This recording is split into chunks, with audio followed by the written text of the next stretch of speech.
Hello, I'm Big Jim Fish, the longtime editor of SnipersHide.com and writer for a number of gun websites and such.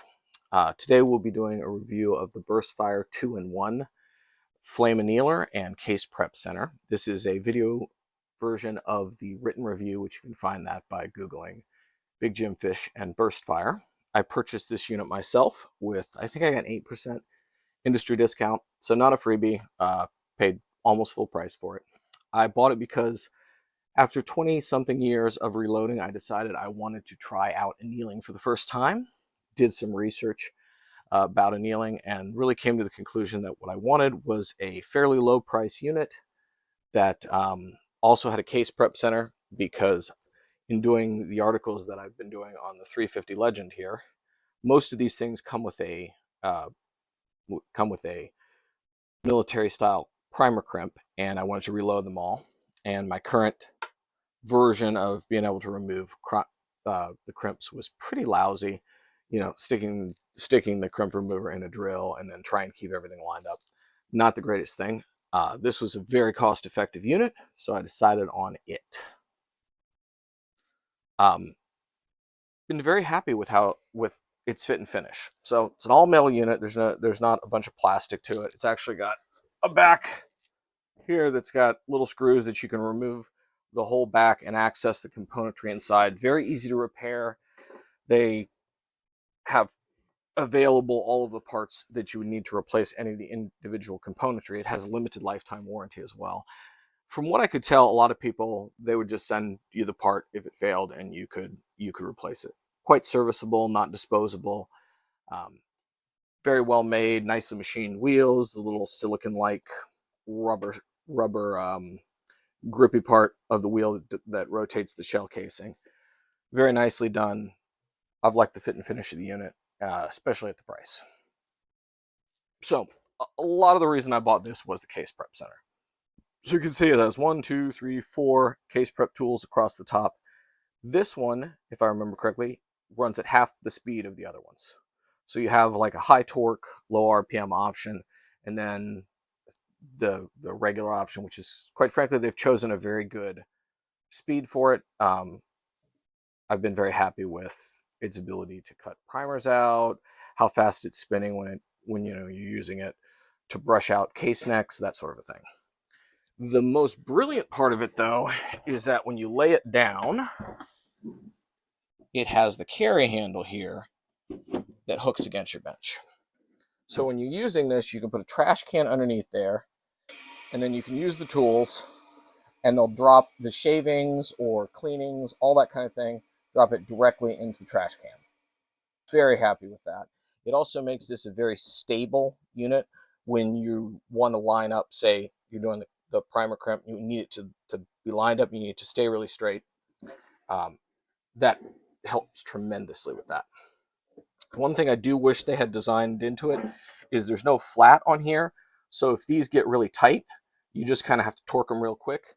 If there was a flat on there that you could stick a wrench on for when those things get really on there, I think that would be a slight upgrade. But been working really well for me in that capacity. I've cut out a lot of primer pockets at this point and used the other tools a little bit. To be honest, I have a Gerard system for doing the chamfering and deburring along with the length trimming all in one. So I don't use it for chamfering and deburring a lot, at all. So I'm really just using it to cut the primer pockets out and sometimes brush the inside into the case neck and maybe clean up the primer pocket if things get too nasty looking. So about crimp removing, one of the things I wanted was to try out their crimp remover. They have a whole line, BurstFire does, of little fiddly bits. Things like case neck gauges, stuff like that. One of their fiddly bits is this little guy, which is for cutting the military crimps out of cases. So depending on the different kinds of cases you've got, the military crimps can be a lot different in terms of how hard they are to get out, right? Sometimes you have the ones that just have like little 4-point staking, and honestly, you can take those out with just a chamfering thing. And then the primer pocket might feel a little tighter than normal, but it basically fits the primer in it and very easy, right? Then on the other end of the spectrum, you have Hornaday's cases that have a super tight primer pocket in addition to having full circular crimp, right? So those are just putting a little chamfer on there. You're not getting the primer in there. It'll probably, it might go off, it might get squished, not particularly safe, and you essentially have to cut a bigger primer pocket, right? So you need a tool that doesn't just cut around the edge like the old RCBS one here, which is essentially the same thing as using a chamfer tool. You need something that goes all the way into the pocket and cuts a new primer hole, right? So I had not been happy with the previous tools, their ability to work on this particular type of primer pocket. So I tried theirs out. Theirs cuts what I would say is basically, it's a more conical hole. So the outside is a little wider than other tools. The inside is narrower, and it's not a straight hole it cuts. It's a little bit chamfered, but it does not cut much around the very outside edge, which we'll get to that a little bit.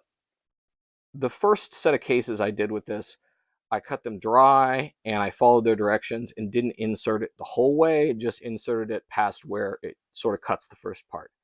That didn't work out too well. Primers didn't fit in a lot of them. So I changed up my methodology on there. I actually put a little oil on here, and if you do that, make sure that you then tumble these to get any oil out. Oil destroys primers, so don't leave the oil in. But for making the cutting work better, I absolutely recommend it. So I just used like some old engine oil that was expired. So I used that, and then I cut full depth too. I cut all the way till you can feel it stop. That produced very uniform primer pockets that were the correct amount of force putting the primer in, and I've now shot that whole batch. It's all good. So the second batch was good. I recommend using the oil, and I recommend inserting it all the way. However, these have that round type crimp, and there's still a little bit of an edge to that. So if you're using like a progressive press, you may still have a little issue with the primer catching on the edge of that. I've sort of had to wheedle them in carefully when I'm single stage loading these. So that's quite workable, but you may end up having to use the chamfer tool to still cut a little bit of a cone on the very edge of that, even after using this, because it does not cut the very edge so that the primer has an easy route of ingress. So I wouldn't say it's a perfect primer pocket crimp remover, but it has been better in terms of the size of the channel that it cuts than ones I've used in the past. And like I said, if you have a chamfer tool, well, you can just put it right beside that, and then you can cut the pocket, chamfer it a little, and then you'd be ready to go on a progressive press.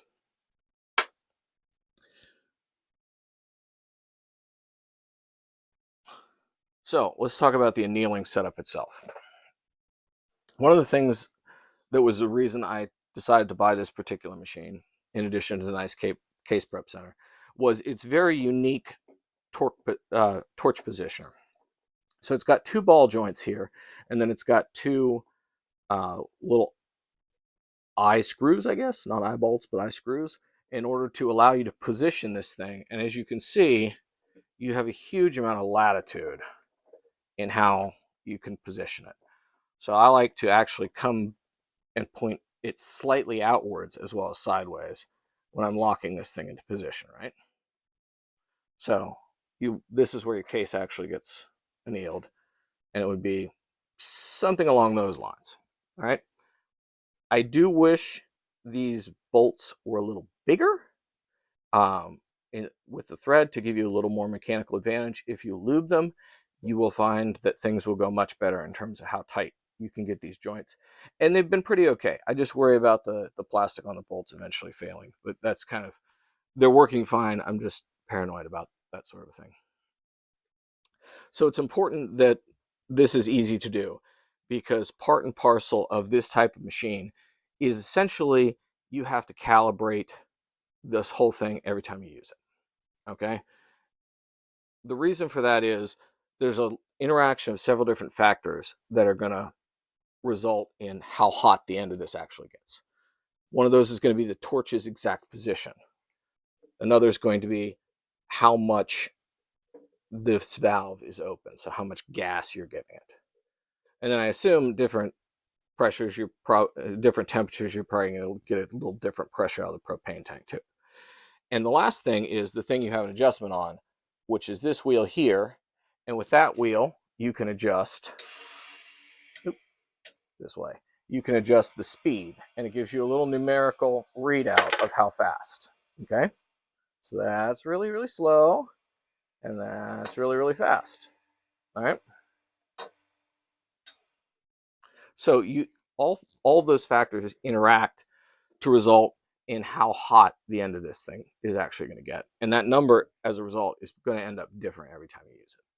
So the way I do it, and this is not intended as a lesson in reloading. This is just what I have gathered, and I am fairly a novice at the annealing part of this, is I will put these in here. I'll load several of them up. I'll run them through, and I'll change the speed on this until they just slightly start to turn a little reddish with the lights off. And you'll probably see that over here in the videos that I'm showing. Just slightly reddish, and the flame will turn a little more orange. At that point, they are more than hot enough for the anneal, okay? And once it's set, I'll start the run of cases, and the ones that I used to calibrate, I'll put those at the end of the run so that they have time to get completely cool by the time they run through again. Annealing these things twice in one go is not a big deal. It's not a problem, because you're really trying to take it back to a baseline. So if you get back to the baseline twice, it's not a problem, okay? You aren't going to end up with unevenness in how your cases behave. But it does need to be cool before it goes through. Otherwise, it'll reach a higher temperature. And then, honestly, you're probably still fine, but it won't be as even. One thing that you need to be careful of is you don't want to get it too hot, because the case head here, very important that this part doesn't get annealed. Because if this part gets annealed, it gets too soft and it stretches out, right? This part needs to remain hot while this, needs to remain hard while this gets softened by annealing process. Also, these don't need to like fall. They could fall into water. They don't need to fall into water, because quenching them is not like quenching steel. It doesn't actually fix in a grain structure. It just cools it off faster. So dropping them into any like metal pan, because they're obviously red hot. Like, you can't drop them onto something that can burn. Dropping them in any pan is fine. They can just cool off over time. Don't pick them up with your hands. Also, be careful in general. Like, you're talking about an open flame here. Don't leave this thing unattended, right? And don't stick your hand in front of it. It's a little nerve-wracking to some degree, dealing with the open flame that's not actually in your hand, which is kind of interesting, because I've used these plumber's torches for years, and they've never driven me that nuts. But like, using a unit where it's not in my hand, it's a little weird. It's a little different. It's like the flame is there, but I'm not controlling the flame in the same way. It's a visceral experience. In terms of feed reliability, it comes with 2 feed wheels. So this is the one for doing all the way up to like 30-06, 308, and all the way down to 223, 350 Legend, 38 Special. So you could call it the standard feed wheel. Then this would be, it comes with one other feed wheel, which is a Magnum feed wheel. This does belted Magnums, basically. There are 2 more feed wheels that you can buy. You can buy a 50 BMG feed wheel, which is a 2-part set. It actually comes with both these wheels, because it has to, obviously this wheel has to be longer too, and it even comes with a longer feed ramp here. And then there's a really, really, really small feed wheel, like for doing 5.7 by 28, FN 5.7 by 28, things that are really small like that, okay? So I have tried this feed reliability with a lot of different things. 30-06, 308, 6.5 Creedmoor, 223, 350 Legend, 300 Blackout, 6 Arc, 357 Mag, 38 Special, 6 GT, and 30-30. Everything I could find at the range, basically. Which, unfortunately, was still just all this feed wheel, because nobody leaves expensive long cases for me anymore. So, anyhow, tried it with all those things. Feed's fine. Feed's perfect. When you're doing the shorties, like the 6 GT and the 6 Arc, little tiny shorties, you use this little feed ramp here, which you can see is a magnetic thing. do not pull this off. It's just attached with a piece of tape. So if you yank it off, the magnet will actually stay on here, and then you'll have to retape it. So what you actually do is you slide this in and out of position, and it slides right here between the two wheels. Getting this thing in position is sort of a trial and error thing. So you've got to run a lot of cases through it. Don't just run a couple, run quite a few, because I've noticed that there can be some excuse me, unpredictability in terms of how they feed. So you'll want to run quite a few cases through there to make sure that this wheel is properly positioned and not giving you any gruff. And then when you're not using it, you just slide it out of the way. The wheel is useful essentially for the 6mm shorties, the 38 special, and I assume probably for the 5.7x28. Don't try it on like 350s, 223s. They get too long and floppy and they start to have issues. But it's very useful for those other things. And quite frankly, it seems to me like it's essentially designed for the 6mm bench rest, because it really gives you a better opportunity to get to the 6mm bench rest class without scorching your drive wheels there. And it was effective for that. So in conclusion, I was very happy with this machine. It's super inexpensive relative to what you get. At the time I purchased it, it was $250. You know, it costs $200 to get a cheap plastic case prep center, right? You know the one I'm talking about, which is kind of junky, and I understand has like plastic gears inside of it. It's not a real win. At $250, you get this all metal one, and you also get an annealing setup along with it. Very happy with that. Happy with its serviceability, its warranty. It seems to be quite a value for the price. As for actually annealing the cases, one of the things I was hoping for was better SD values.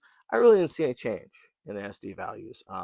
It turned out that powder was the issue I was having on that. One of the powders was not as effective in the particular load that I was working up at that time. But switching powders and whatnot, I didn't find that the annealing was really that beneficial on SDs. It really didn't seem to shrink down group sizes tremendously either. I absolutely did feel when seating bullets, the case neck tension seems to be significantly less and significantly more even case to case to case. So I'm really happy with that part of it, and I think I'll be in the end happy with case life, though I haven't shot enough of any of the cases to be like, oh, I've shot 20 times and it hasn't split yet.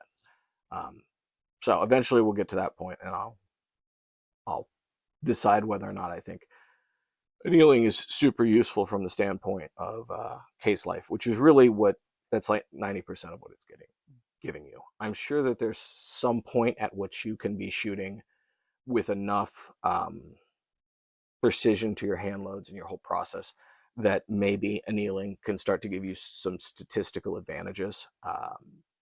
I'm not at that point, but obviously some of the competitive shooters do it and see an advantage to that. So there is an advantage if you get that good.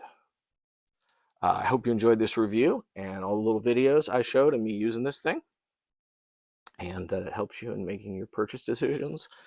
They are coming out with a induction version of this. Obviously, that's more expensive. That is faster. And they have a little tiny mini version of this for carrying around to matches too, that doesn't have the case prep center, but is a little cheaper and kind of is half the size of this unit. So I hope to catch you next time. I'm supposed to tell you to like and subscribe, which would be very helpful if you would do that, so that you can see my videos when they come out, and so that the YouTube algorithm will like me, because the algorithm rules all. And it doesn't like me as much as the Google algorithm does with my writing. Maybe they can see how much a better writer I am than a videographer, which is true. Thank you, and catch you next time.